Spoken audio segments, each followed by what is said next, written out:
샬롬 2022년 11월 24일 목요일입니다.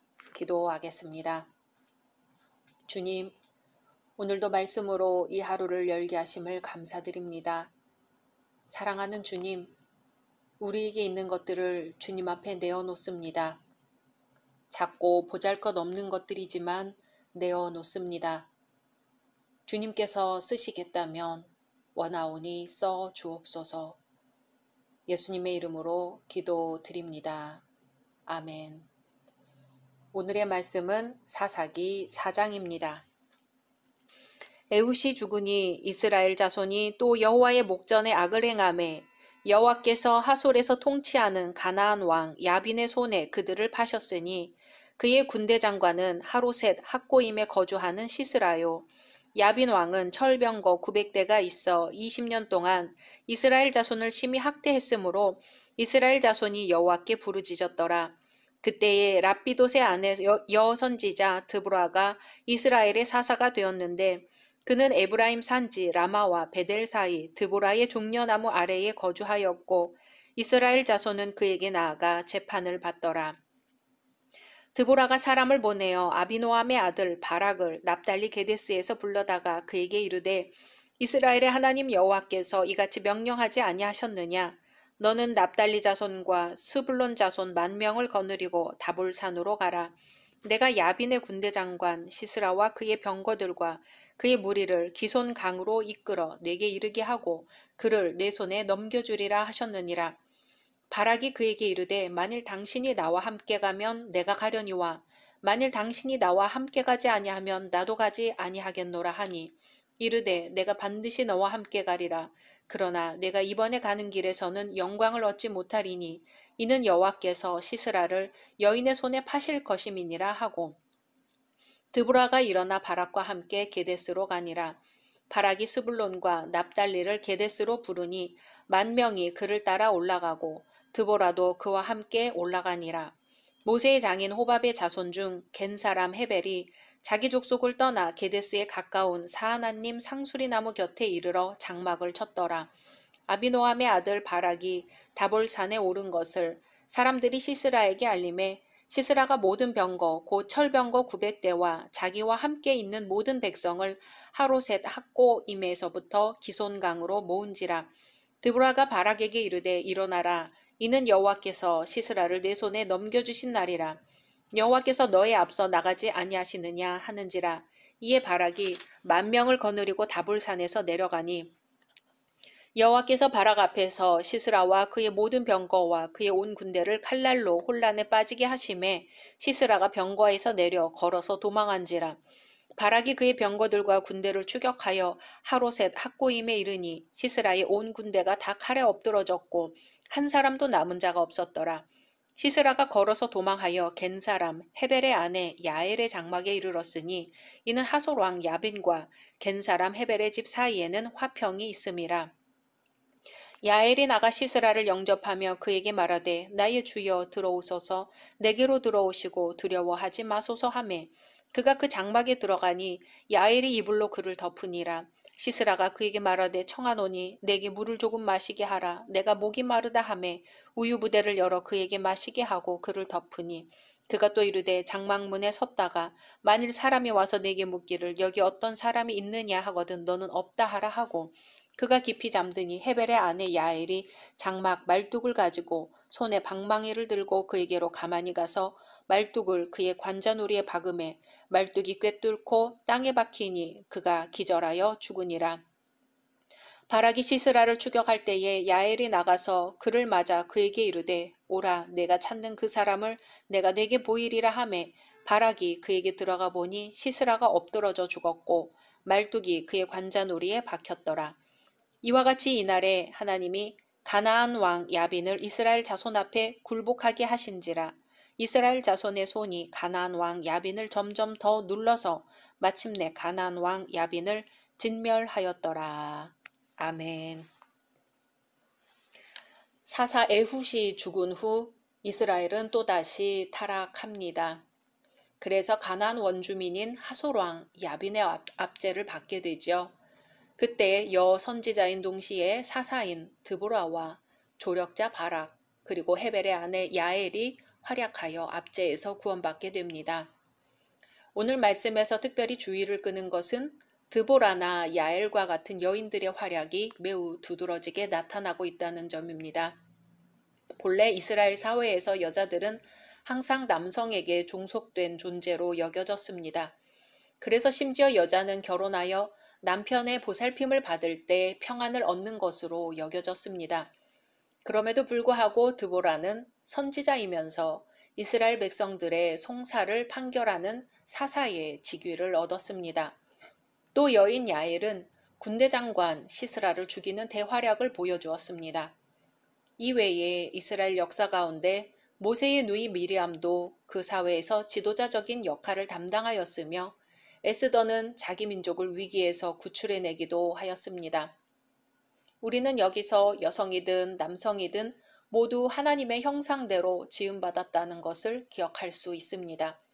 성별에 상관없이 하나님께 쓰임바 되면 감히 남자도 할 수 없는 큰 일을 할 수 있다는 점입니다. 1절에서 3절은 야빈의 압제 상황을 보여줍니다. 이스라엘 백성은 사사 에훗 지하에서 80년 동안 대적에 시달림 없이 평안을 누렸습니다. 그러나 그들은 에훗이 죽자 다시금 우상 숭배에 빠져 하나님의 진노를 격발시켰습니다. 결국 이스라엘은 그 죄의 대가로 일전에 가나안 정복 시 한번 경멸했던 적이 있는 하솔의 야빈 왕에 의해 다시금 20년 동안이나 압제를 당해야 했습니다. 우리는 여기서 죄악의 뿌리가 얼마나 깊으며 강한가를 볼 수 있습니다. 한편으로는 사람이 죄의 권세에 얼마나 쉽게 복종하며 더욱이 반복적으로 죄를 짓기 쉬움을 보여줍니다. 사실 인간은 평안해지면 그가 일전에 겪었던 어려울 때의 일을 잊기가 쉽습니다. 더욱이 80년 동안 대적으로부터 아무런 어려움도 받지 않고 살아왔으므로 이스라엘 백성이 영적으로 해이해진 것은 당연한 일인지도 모릅니다. 그렇기 때문에 하나님께서는 이러한 인간의 성향을 아시고 가나안 땅에 열국을 남기시어 이스라엘 백성들이 타락할 때 그들을 징계하기 위한 도구로 사용코자 하셨던 것입니다. 그 결과 이스라엘 백성은 다시 회개하게 되었고 이에 하나님께서는 또 다른 구원자로 사사 드보라를 보내주셨습니다. 4절에서 11절은 사사 드보라의 활약상을 보여줍니다. 야빈의 압제로 부르짖는 이스라엘 백성들을 위해 선택된 사사 드보라는 예언을 합니다. 그리고 바락은 이에 순종하여 군사를 데리고 다볼산으로 올라가서 야빈의 군대 장관 시스라와 일전을 벌일 준비를 마칩니다. 사실 이스라엘은 무기도 형편이 없었고 전쟁을 위한 훈련도 제대로 받지 못한 상태였습니다. 그런데 철병거 900승을 갖춘 시스라의 군대와 싸운다는 것은 오합지졸과 정예부대의 싸움과도 같은 것이었습니다. 그러나 드보라는 하나님께서 시스라의 군대를 이스라엘의 손에 붙이시리라는 예언을 했습니다. 바락은 사사 드보라에게 당신이 나와 함께 가면 내가 간다고 합니다. 아마도 자신이 그 소명을 감당하기에는 부족하다고 느낀 것 같습니다. 드보라는 내가 반드시 너와 함께 가리라고 바락에게 용기를 줍니다. 이제 드보라의 동행을 약속받은 바락은 드보라의 예언을 믿고 전쟁을 준비합니다. 12절에서 24절은 드보라의 예언대로 순종한 바락이 시스라의 군대를 파함으로써 이스라엘 백성을 야빈의 압제에서 구원하는 장면입니다.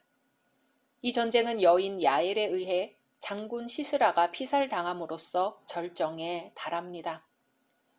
야엘의 남편 헤벨은 가나안 왕 야빈과 가깝게 지낸 것으로 보아 야엘은 제법 지체 높은 여인이었을 것으로 보입니다. 야엘은 평소 남편과 친밀하게 지내는 가나안 왕 야빈의 신복 시스라가 예고 없이 들이닥치자 당황하지 않고 그를 영접합니다. 당시 남편의 이름이 거론되지 않은 것으로 보아 집에 없었던 것 같습니다. 시스라는 바락과의 싸움에서 대패한 뒤에 겨우 자기 목숨 하나를 건져 급히 도망친 형편이었습니다. 얼마나 상황이 위급했던지 낙이나 말도 타지 못한 채 걸어서 도망쳤습니다. 본거지인 하솔로 가지도 못하고 게데스 헤벨의 집으로 급히 몸을 숨기려고 온 것이었지요. 야엘은 시스라를 환대하며 영접합니다. 야엘은 평소 시스라와 가깝게 지낸 남편의 얼굴을 봐서 또 가나안 왕 야빈의 체면을 생각해서라도 당연히 시스라를 도와야 했습니다. 하지만 야엘은 평소 친분 관계를 따라 시스라를 위하지 않고 하나님의 백성인 이스라엘을 위하는 길을 택했습니다. 의리와 정에 매이지 않고 신앙을 따라 행동한 것이지요. 야엘은 무엇보다 이 전쟁이 여호와의 전쟁이라는 것을 알고 있었습니다. 이스라엘이 승리해야 했고 승리할 것도 알고 있었습니다. 그런데 그 승리에 참여한다거나 전쟁의 주역이 자신이 되리라고는 생각지도 못하고 있었지요. 그런데 기회가 왔습니다. 시스라가 자기 집을 찾아오자 야엘은 하나님께서 자기에게 기회를 주셨음을 알아차렸어요. 시스라를 환대하고 이불로 덮어 숨겨줍니다. 한숨 돌린 시스라가 갈증을 호소하자 우유를 주어 마시게 한 뒤 피곤함에 깊은 잠에 들도록 합니다. 긴장이 풀린 시스라가 고운한 잠에 빠지자 야엘은 기다렸다는 듯이 행동을 개시합니다. 끝이 뾰족한 거대한 말뚝을 시스라의 관자놀이에 맞추어 놓고 방망이로 힘껏 내리쳐 박아버립니다. 남자라도 어지간한 담력이 없으면 하기 힘든 일을 여자 혼자서 감당했습니다. 오직 하나님과 이스라엘을 위하여 주어진 기회를 놓치지 않고 용기를 낸 것이었지요. 그 결과 이스라엘을 위협하던 시스라는 죽고 이스라엘은 전쟁에서 승리하고 야엘은 이스라엘을 구원한 믿음의 반열에 오르게 됩니다. 이로써 바락이 두려워 홀로 전쟁에 나서지 못하고 드보라에게 동행해 줄 것을 간청했을 때 드보라가 한 예언대로 내가 이제 가는 일로는 영광을 얻지 못하리니 시스라를 여인의 손에 파실 것임이니라 하는 예언이 이루어집니다. 이스라엘이 정확히 언제 가나안 왕 야빈을 완전히 경멸시켰는지는 성경상에 나와 있지 않습니다. 그러나 이후로는 가나안 원주민들이 이스라엘을 괴롭혔다는 기사가 거의 나오지 않습니다.